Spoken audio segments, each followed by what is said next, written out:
psicanalista. Os grandes programas que nós fizemos. Sabe que as pessoas ainda na rua, doutor Rebelato, recordam programas que a gente fez na Rádio Gaúcha, né? E depois até aqui mesmo, na TV Com, né? Aqui na Rádio Gaúcha, aqui na TV Com, os grandes programas que nós fizemos. E vamos conversar, não é, doutor Rebelato? Essa semana eu fiz uma coluna dizendo como é que é o meu encontro com o meu psicanalista. O meu psicanalista ninguém sabe que é um mistério. Uhum. E ele quer que eu fale, e ele não fala nada. Não fala. Não, ele não fala, ele só escuta. É um ouvidor, como dissesse na coluna. Ele é um ouvidor. E então eu fiquei dizendo o seguinte, que é estranho, porque a RBS me paga para eu falar. Aí eu pego todo o dinheiro e levo lá para o psiquiatra para falar. Então eu recebo por um lado e pago para falar. Eu fico falando. Por exemplo, neste momento aqui eu ainda não deixei o senhor falar. O que o senhor acha disso? O que o senhor acha disso? É dever de ofício, é o teu ofício falar, né? Por outro lado, eu acho, Santana, que é uma vocação tua, ou seja, tu eras para ser um senador lá no parlamento, na tribuna. O senhor acha que eu sou um tribuno? Sim, eu acho que tu perdesse a chance o senhor acha que eu sou de ir ao tribuno? Senado. Sem dúvida. O nosso assunto de hoje é um assunto muito interessante a todas as pessoas. Que o senhor intitulou de tédio conjugal.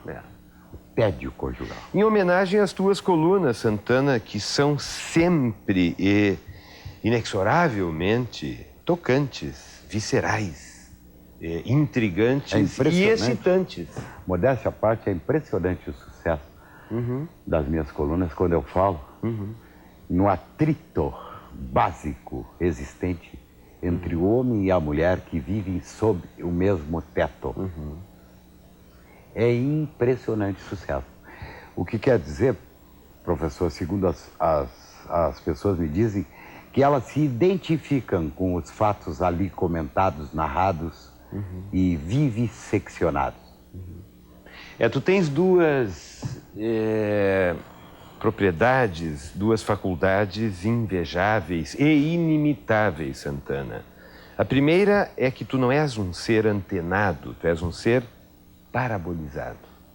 Tu tens ao cimo de tua cabeça uma antena parabólica que capta vida, obra e mistérios de toda Eu não capto nada. gente. Eu vivo tudo aquilo que eu escrevo. Mas tu percebes, tu tens uma percepção que em medicina, propriamente em neurologia, se chama percepção epicrítica, diferente da percepção protopática, que é a percepção grosseira.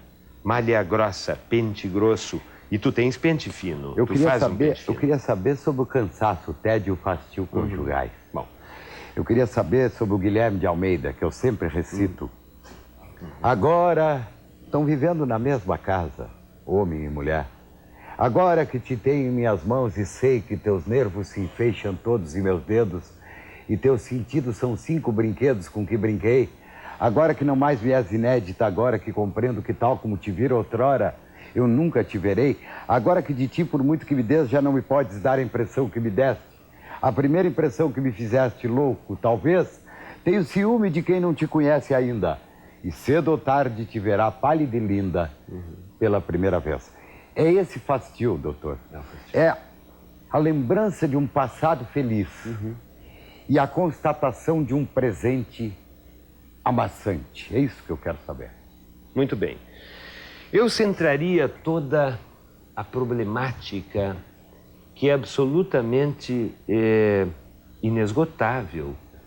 E eu me sinto outra vez em solidão astronáutica, Santana, frente a um universo vasto e amplo. E eu te diria uma armadilha, falar do tema tédio conjugal, que está imbricado com o tédio existencial. O pai do existencialismo, o filósofo dinamarquês Søren Kierkegaard, diz: viver é um eterno desesperar-se. O Kafka diz que a vida é algo mais que um quebra-cabeças, portanto, o tédio conjugal, obviamente, é uma sucursal, uma filial aberta da matriz, que é o tédio existencial, que é o tédio do existir. É o tédio daquilo que o Miguel de Unamuno, no livro do Sentimento Trágico da Vida, Santana diz: de muerte em muerte vamos vivendo. E eu, num surto santaniano megalomaníaco, meio de mega gênio, porque eu tenho aprendido coisas contigo, esta ousadia, esta que foi o lema da humanidade renascentista, do mundo renascentista, Idade Média ao renascentismo, o sapere aude, saber ousar. E um dia, pensando sobre o sapere aude, que foi o grande lema do renascentismo, sapere aude, saber ousar, eu pensei, sim, também ousar saber. Ousar saber. Bueno, Santana, o eixo desta questão, eu te diria que imita a questão cósmica. Quando eu estava vendo um dia aquele satélite, ou não, aquele meteoro, melhor dizendo, que se chocou ao planeta Marte, eu me lembrei da questão do desejo, que quando encontra o objeto do desejo, se funde, se fusiona, mergulha dentro do objeto e o desejo desaparece, tal qual aquela metáfora cósmica, aquela coisa fantástica que também me lembrou o espermatozoide entrando no óvulo. O objeto do desejo é o óvulo e o desejo é o espermatozoide que, quando o penetra, deixa de existir.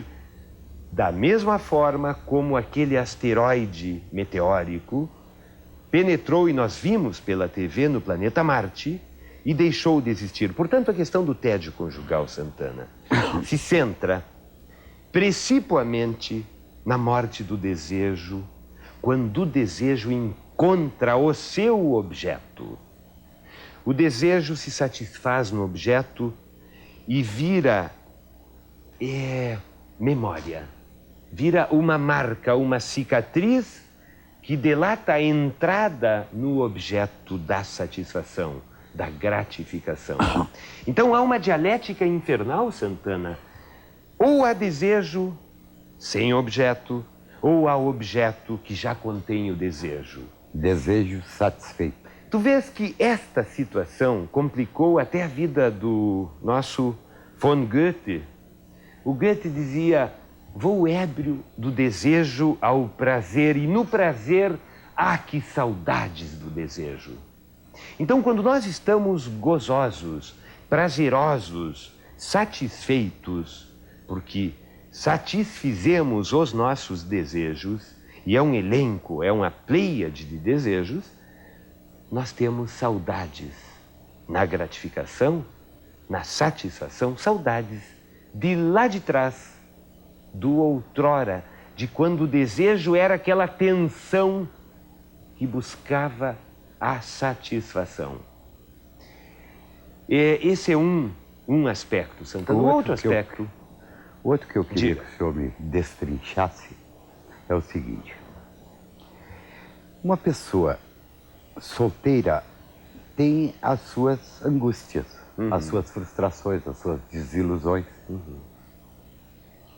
Tem o seu baixo astral. A pessoa, quando é solteira e tem um baixo astral, ela não tem a quem responsabilizar pelas agruras da sua vida. Incrivelmente, quase sempre essas pessoas procuram no casamento a solução do seu abismo. No entanto, quando uma pessoa é casada ou vive com outra pessoa, evidentemente que se ela entra em depressão, em angústia, em estado para baixo, ela começa a responsabilizar o seu parceiro, a sua parceira, por todos aqueles desencontros da sua vida. Este é um fenômeno que eu venho notando, Dr. Rebelado. Não, porque a pessoa raramente se culpa do seu destino. Verdade. Nós culpamos as circunstâncias, o azar. Quando nós somos solteiros, culpamos a circunstância e o azar. Claro. Quando nós somos casados, culpamos o nosso cônjuge. É o meu marido o culpado de tudo isso. Claro. As mulheres dizem, o meu marido é que está me envelhecendo, fez eu perder todo esse tempo. Claro. E os homens também, às vezes, culpam a mulher. As mulheres, essa mulher que infernizou a minha vida. Então o senhor cuide. A gente elege o cônjuge da gente como culpado das nossas mazelas. É verdade. Por duas razões, Santana. Cometemos duas falácias com esta problemática toda do enlace afetivo ou do laço conjugal. Duas falácias. Primeiro, a crença no amor eterno. Quando casamos, quando amamos, pensamos Num contrato e nos perpétuo. iludimos que será perpétuo, será um contrato perpétuo. E nos iludimos e nos desiludimos. Dizemos assim, essa é a última tacada. Claro, porque de fato só se desilude quem se iludiu, só se desencanta quem se encantou demasiado. Então, primeiro erro, primeira falácia, a crença, o mito do amor eterno. Segunda falácia. Tem inteira razão. Nós achamos o seguinte, isso é definitivo. Claro. E não é, nada é definitivo. Claro. Sim. O casamento é definitivo. Eu vou viver para sempre com essa mulher, tal. Eu vou viver para sempre com esse homem. Não é assim. Tudo na vida tem um fim. Sim. Por que o casamento não teria? O que está errado é que consta. O que está errado é aquilo. Eu caso Rebelato e Jurema até que a morte os separe. Claro. É isso que está errado. Essa ideia Aí está, exato. de perpetuidade do casamento que está errado. O senhor foi magnífico. É que o eterno nos assusta porque lembra a morte eterna. Se a vida não é eterna e sabemos que não é, a morte sim é para sempre, é sempiterna. Então vejas que já está assignado e consignado o selo, o carimbo, a marca da morte no casamento, Santana, até que a morte o separe. E realmente se cumpre isso. A morte separa o casal, só que separa em vida, pois que a morte não existe em vida. Retomo a Miguel de Unamuno, eu corrigia, dizia a Miguel de Unamuno, de muerte em muerte vamos vivendo. Não, de vida em vida vamos muriendo. Então vejas que todo o aparato, o construto ideológico religioso, sobretudo católico, nos faz prometer um terrorismo de que este casamento será eterno. Portanto, primeiro erro. Segundo erro, Santana, acharmos que o outro a quem elegemos para compartilhar vida, obra e mistérios nos fará feliz. O outro é o responsável pela minha felicidade.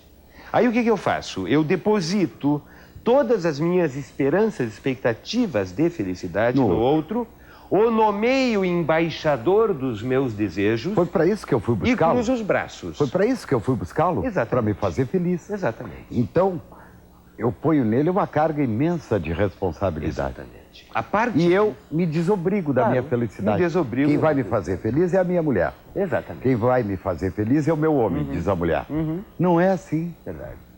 Tem razão. O senhor E hoje está brilhante no raciocínio. E veja, obrigado, Santana. Falaste em brilhante, tu falaste em bom astral e tu estás insistindo inconscientemente no conceito de desejo. Tu sabias que eu descobri que desejo vem de estrela? Quando a gente diz essa pessoa tem uma boa estrela ou tem um bom astral, está falando tem um bom desejo, tem um desejo pulsátil, forte, potente e pleno, porque desejo vem de desiderio, desideratum, desejo. Vem de vontade. Espaço sideral, o espaço das estrelas. Sideros, em grego, é estrela, a vontade. Então, quando se diz que uma pessoa tem um bom astral, significa, Santana, que tem um bom desejo e realmente a pessoa, para ser mediana e civilizadamente feliz no seu casamento, tem que ter um bom desejo, tem que tomar o pulso do seu desejo e saber o que quer.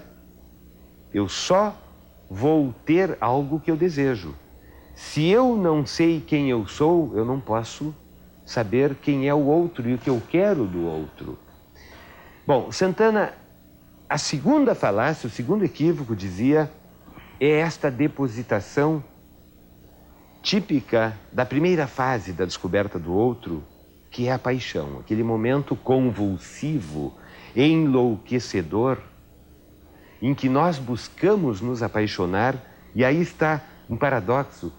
Nós amamos e casamos para não enlouquecermos. Mas vejas o paradoxo, que o casamento e o amor nos enlouquece. Te destes conta de que nós estamos metidos num labirinto sem fio de Ariadne e com um enorme e furioso minotauro. Aí algumas pessoas... Amamos para não enlouquecer e enlouquecemos porque não amamos. Casamos para não enlouquecer, mas nesta depositação, me perdoe, de ideais e de projetos, aonde nós ficamos feito um bebê esperando a teta materna que nos satisfaça. Sempre que eu desenvolvo esse assunto, algumas pessoas fazem uma objeção. Me mandam cartas. Mas eu sou feliz com meu marido, eu vivo uma vida feliz com meu marido, com meus filhos, com meus netos. Mas eu sou feliz com a minha mulher, eu me realizei com a minha mulher. Eu não estou, quando desenvolvo esse assunto, me referindo a esses casos de realização conjugal. Claro. Sobre esses casos, eu lembro uma coisa que certa vez coloquei em minha coluna. Um amigo meu fazia 40 anos de casado e eu levei um ramo de flores e um presente para o casal. E depois que os convidados... Sempre relembro isso.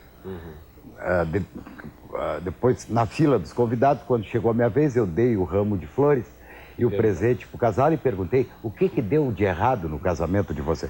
Não são esses casamentos tortos de felicidade que me interessam. O que me interessa é a estatística. É a maior parte dos casamentos. A revista Isto É, da semana passada, na capa disse, morreu o tesão, acabou a paixão no casamento. E traz uma estatística dizendo isso, que o casamento está fracassado. O casamento, a união entre homem e mulher, sob o mesmo teto, está fracassado porque morreu o tesão, morreu o desejo, morreu a paixão. Eu estou falando da maior parte das uniões. Estão lá as varas de família, com as separações e os divórcios. Não vão lá a maior parte dos casos de separações entre homens e mulheres. São montanhas, são bilhões de separações. O casamento... É sobre isso que eu quero conversar e lhe lançava. O que o senhor queria dizer? Não, eu dizia que o casamento é uma relação impossível e se a pessoa não tiver consciência de que é uma relação impossível, não vai poder costurar o possível em cima do impossível. Te explico por que é impossível. Primeiro, quando os amantes se encontram, não se casam. Quando se casam, não se encontram. Te explico. Quando os verdadeiros seres amorosos se encontram do ponto de vista amoroso, erótico, do ponto de vista ôntico, isto é, as almas se abraçam e não somente os corpos, não se casam, porque já estão casados, não é necessário casar-se. Eu presinto sintomático o casamento formal e a pessoa se casa formalmente porque informalmente não conseguiu casar, Paulo Santana. Estou convencido hasta la muerte que o casamento é a degeneração do concubinato. Quando toda a moral judaico-cristã diz o contrário, o antípoda disto, 2 pontos. O concubinato é a degeneração do casamento. Tudo errado. O casamento degenera o concubinato. O casamento prostitui o casamento formal, religioso e civil. Papel. No papel. Prostitui, Santana, o sentimento. Não cabem 4 pessoas numa cama de um casal de amantes. Não cabe. Um juiz de paz, mas um padre tem que quebrar a cama. E mais mamãe e papai de cada lado já são 8. E muita testemunha. 8 pessoas. Claro, e se fosse bom... Por que levo tanta não teria gente para testemunhar? Exatamente. Sobe lá pro altar 40 pessoas para testemunhar. Olha aqui, ó. Viram? Eles estão se casando e é para sempre. Nós todos estamos vendo isso. Como que uma ameaça aquele casal. Isto é, não se separem nunca. Claro. Nós hoje vimos aqui para... Hoje nós viemos aqui para testemunhar, para solenizar uma união que tem que ser perene, indestrutível. Cuidem bem o que vocês vão fazer disso. Não vão nos decepcionar. É muita testemunha. Muita testemunha. E o Baudelaire dizia que o amor é um crime que exige um cúmplice. Talvez o casamento seja um crime também que exija um cúmplice. Santana, há um problema grave com o casamento. As pessoas casam com o casamento e não com a pessoa com quem se casam. Te explico. Uma coisa é casar com o casamento, isto é, a enteléquia, a alegoria, a instituição matrimonial. E aí que está o problema.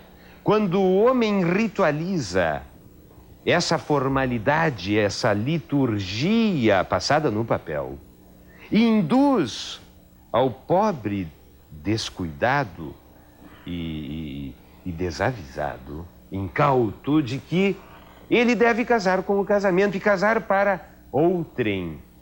Ou a gente casa para os outros ou para nós próprios. Então, casar com o casamento é muito fácil, é fantástico. Basta um chamegão.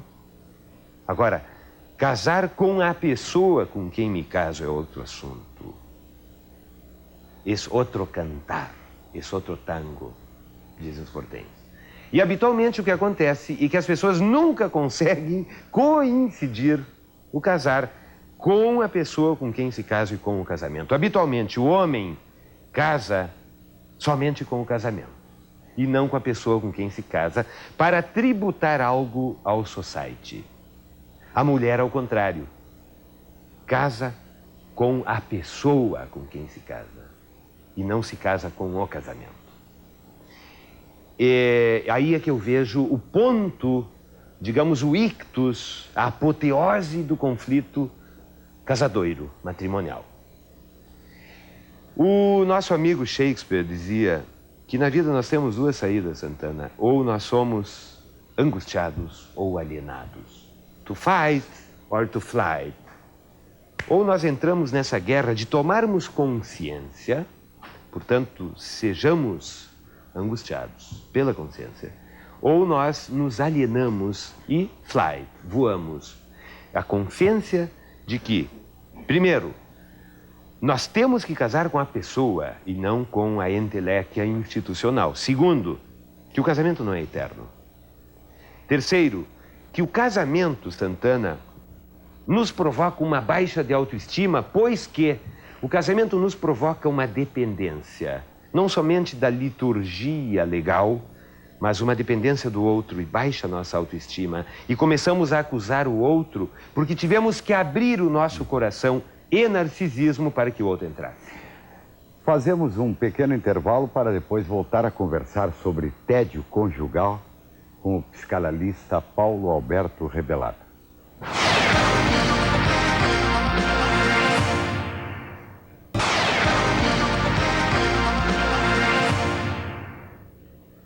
Voltamos a apresentar a nossa entrevista com o Dr. Paulo Alberto Rebelato, psicanalista, sobre tédio conjugal. Chamou-me a atenção que o senhor afirmou que instala-se uma dependência entre as duas pessoas do casamento. Isto é cabal e categórico.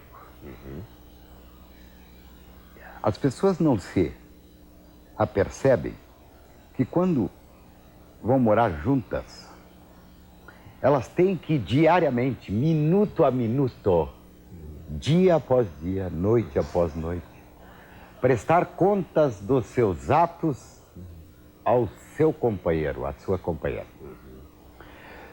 Quando eu caso com uma mulher, tudo o que acontece com aquela mulher passa a me pertencer.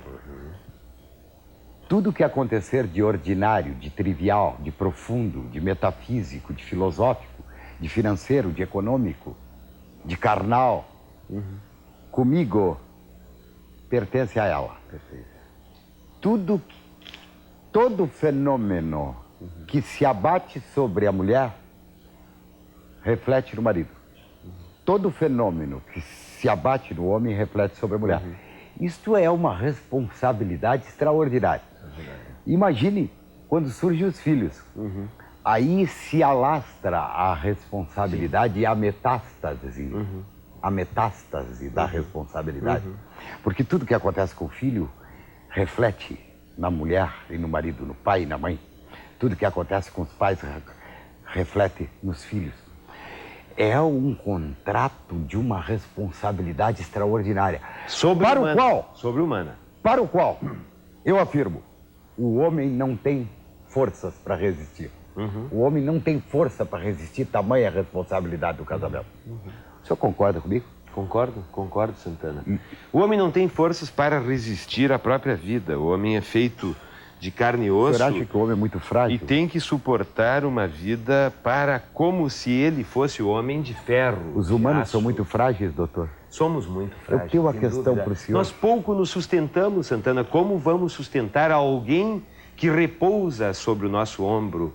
Como vamos prestar contas a alguém que se intitula e se arroga direitos e propriedade? Mas como eu não estou aqui como acusador, eu quero dizer também, doutor, que ao mesmo tempo, quando eu caso com uma mulher, eu divido com ela os meus problemas.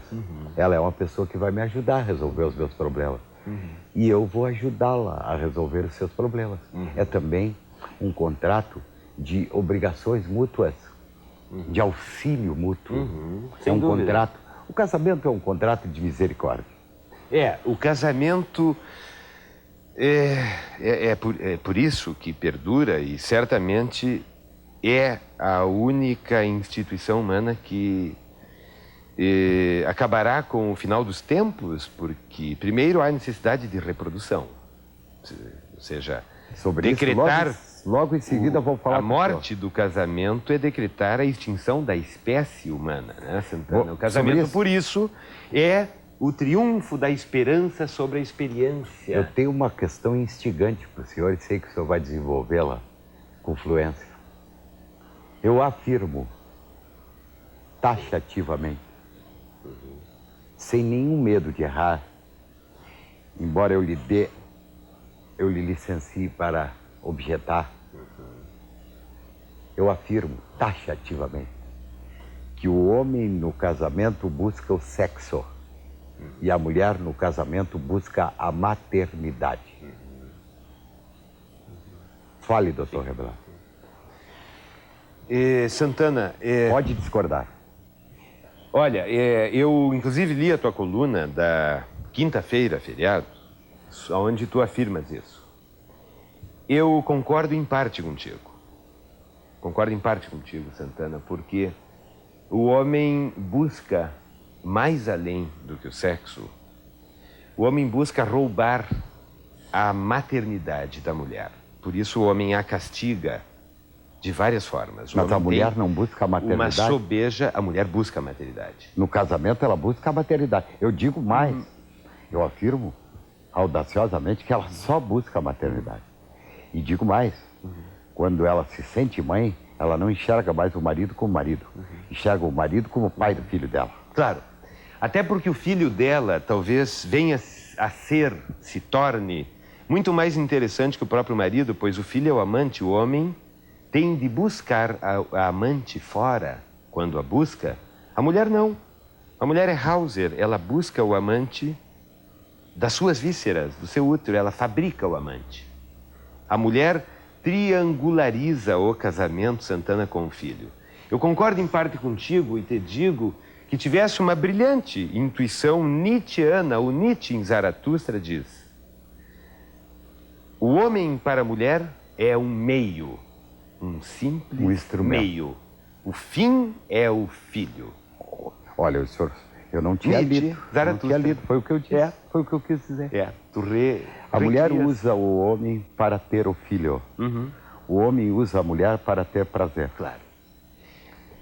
Eu te digo assim, ó, Santana, que o homem tem uma inveja solene e destrutiva da capacidade máxima, apoteótica da mulher de ter prazer. Por isso, e que é o prazer de fabricar outra vida. Portanto, quando o homem, Santana, dizes tu, busca o sexo, o prazer do sexo, acontece que sexo alude a um gozo inefável, indecifrável, que é o gozo erótico. E o gozo da posse. É o gozo da posse e é o gozo que, inconsciente e simbolicamente, Santana, remete a um desejo de que esse homem se torne outra vez menino e feto e entre no útero da mãe. O homem inveja a maternagem, a maternância, a capacidade procriativa da mulher. Eu te diria que é uma meia-verdade. Isto de que o homem busca o prazer sensual. É verdade que o homem, por ser um animal castrado, ao contrário do que dizia Freud, castrado na sua sublimidade, pois que o homem não consegue arrancar da sua barriga, das suas entranhas, outra vida, o homem consegue simplesmente, Santana, projetar o seu desejo maternal na mulher, quer roubar a capacidade procriativa da mulher. E o que ele consegue fazer de mais próximo a isto é adentrar na vagina e no útero da mulher e daí extrair o seu gozo maior. Tu dizias na coluna, Santana, mais de que o homem, após a decrepitude estética e erótica da mulher, se desinteressa por ela. E que a mulher, após ter o seu filho, seu rebento, com a comparência, a contribuição do gameta masculino ofertado pelo seu marido, ela se desinteressa dele e, entre linhas, casa com o seu filho. Isto afirmei. Casa com o seu filho e o homem passa a ter um papel secundário. Passa a ter um papel subalterno e secundário ao homem. O que ela vê no homem, a partir do momento em que ela engravida, é um apoio logístico para a sua gravidez. E depois, um apoio logístico para criar aquele seu filho. É isso que a mulher passa a ver no homem depois que tem o filho. É óbvio que a mulher vai amar mais a um ser que é metade sua do que a um estranho. Isso é um defeito de fábrica do ser humano. O ser humano ama os iguais, os que se parecem a ele. O marido não é parente, não é consanguíneo, tu aludes a isso na coluna. Exatamente. São duas pessoas estranhas, eu digo, o marido e a mulher, que não têm laços de consanguinidade. E que se conheceram, que se amaram e casaram. No entanto, eles eram estranhos. Perfeito. E eu faço uma ironia. Sim. Vão para o casamento e aí se tornam não só estranhos mais tarde, 7, 8, 10, 15 anos depois. Adversários. Se tornam estranhos e adversários. E adversários, na guerra conjugal. E aí a mulher passa a ter no filho o seu sangue. Ao mesmo tempo, o filho é o vínculo encarnado, Santana. É a relação feita carne e osso. Ao mesmo tempo, o filho é inventado na relação para materializar isto que é subjetivo e simbólico, que é o casamento. Eu só vejo uma vantagem no casamento formal, Santana: criar uma arena competitiva, uma arena de combate dentre esses adversários conjugais. Eu, ironicamente, quando alguém me conta que alguém casou, eu pergunto contra quem. Eu não pergunto com quem casou. Eu pergunto contra quem casou. Sabe que as pessoas, aos poucos, estão chegando a essa verdade e não só estão se descasando, como estão se realizando sexualmente fora do casamento. Eu entendo como casamento morar sob o mesmo teto, integrar o mesmo lar. Duas pessoas que não são parentes e que passam a morar juntas. Isso para mim é o casamento. Não sob o ponto de vista jurídico, que é um contrato de sociedade. É uma sociedade. Eu me caso contigo e nós passamos a gerir uma massa econômica, não é? Sim, verdade. Nós passamos a gerir. Sim. É uma Se chama gestão, sociedade conjugal? é uma gestão econômica também. Não é sob esse ponto de vista. Estou falando sob o ponto de vista sexual. Certo. Sexual. Eu me uno a uma pessoa para amá-la, não é? Muito bem. E moro junto com ela. Ora, as pessoas estão aos poucos, doutor Rebelato, percebendo que isso é uma tragédia. Porque eu e o doutor Rebelato raramente nos atritamos, porque não moramos juntos. Se eu, como seu amigo, for morar junto com o senhor, aí surge um problema com o creme de barba, surge um problema com o aparelho de barbear, surge um problema com a colocação dos chinelos, surge um problema sobre quem não está colocando a roupa suja dentro do cesto, do recipiente adequado. Surgem questiúnculas diárias que vão fazer com que depressa o doutor Rebelato enche o saco comigo e eu encho o saco com ele, e é isso que acontece com o homem e com a mulher. Uma vez eu te disse, Santana, que o então, amor... as pessoas, para terminar, lembre o que o senhor iria dizer, elas estão tratando de manter-se sexualmente sem morar juntas. Sem morar juntas. As pessoas estão fazendo isso por aí, doutor. E eu acho que a humanidade vai acabar assim. As pessoas vão estar casadas ou descasadas sem morar juntas. O caviar não pode ser comido todos os dias, o feijão com arroz, sim. O senhor ia dizer uma coisa. Eu ia dizer, com isso eu quero dizer, Santana, do caviar, é que o que é bom não pode ser obtido todos os dias. Tem que haver uma distância entre desejo e objeto. O problema do morar juntos é que o desejo está cara a cara frente ao objeto. O objeto do desejo está sempre ali. Tem que haver uma distância ótima. O desejo tem que procurar o objeto. A frustração aumenta o desejo. O senhor está querendo me dizer... O ser humano fica tedioso por duas razões, frustração ou saciedade. Que uma pessoa se entusiasma mais... buscando. Para encontrar um tesouro, uma mina de ouro... Claro. Antes de encontrá-lo do que depois de vir a encontrá-lo. Quando a obra está terminada, as manhãs são tristes. Eu me lembro quando eu fazia um exame, a última prova antes das férias. Acordava deprimido no primeiro dia, na primeira manhã de férias. Quando a obra do casar-se, do ter um filho, está terminada, a gente fica triste. Santana, a tua questão vai ao seguinte. Quando uma mulher se torna mãe, nós confundimos inconscientemente mãe de quem? Mãe do filho ou mãe minha? E mãe a gente não pode coabitar sexualmente com mãe. Não posso ter um conúbio carnal com a minha mãe. Tabu do incesto.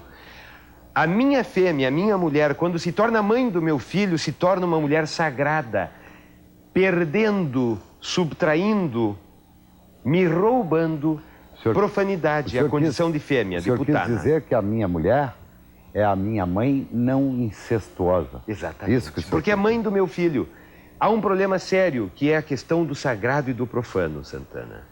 Nós só podemos ter gozo sexual com a mulher que é profana, que não é sagrada. Até o anedota... A putana, como eu chamo. E a Madonna é a mãe. Até o anedota em que o marido diz, não, eu não faço sexo com a minha mulher.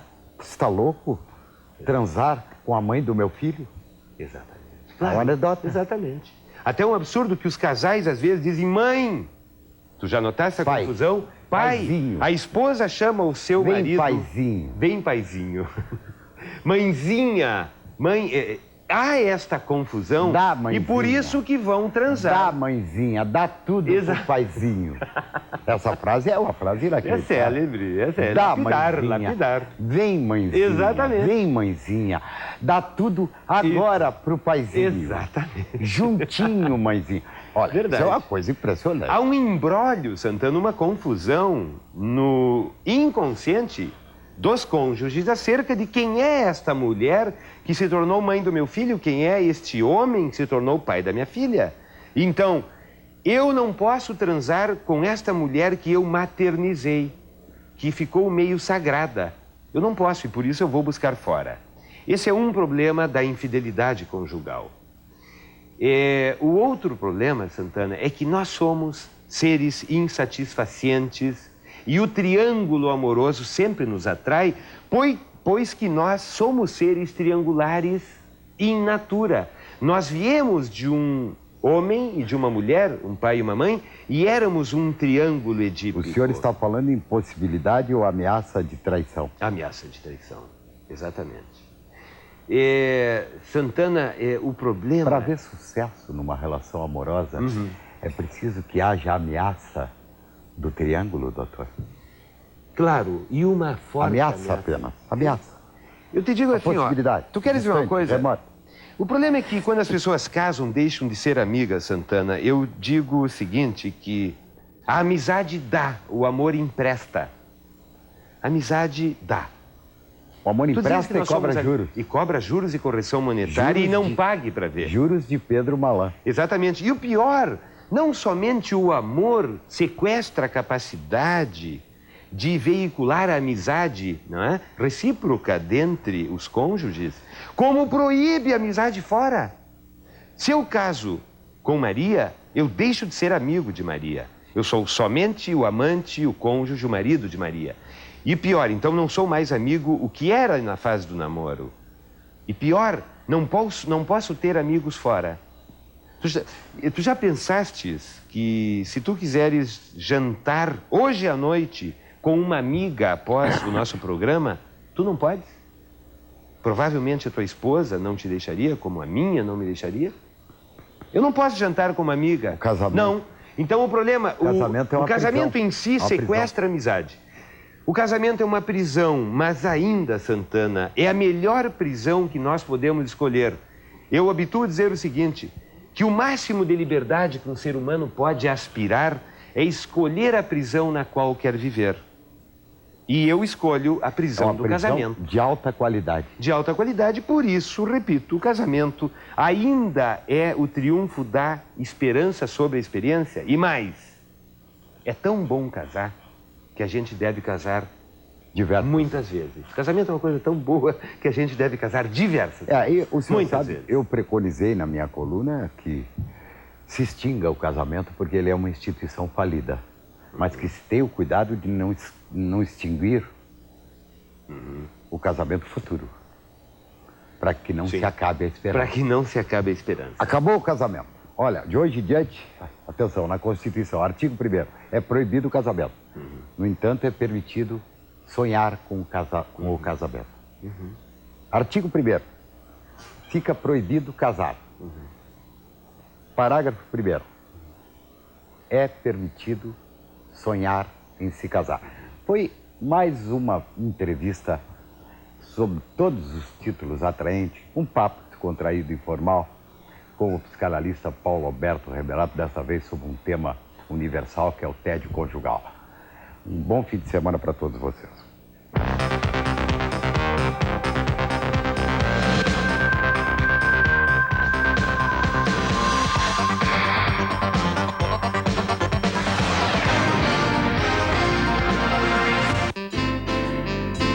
TV Com, o canal da comunidade.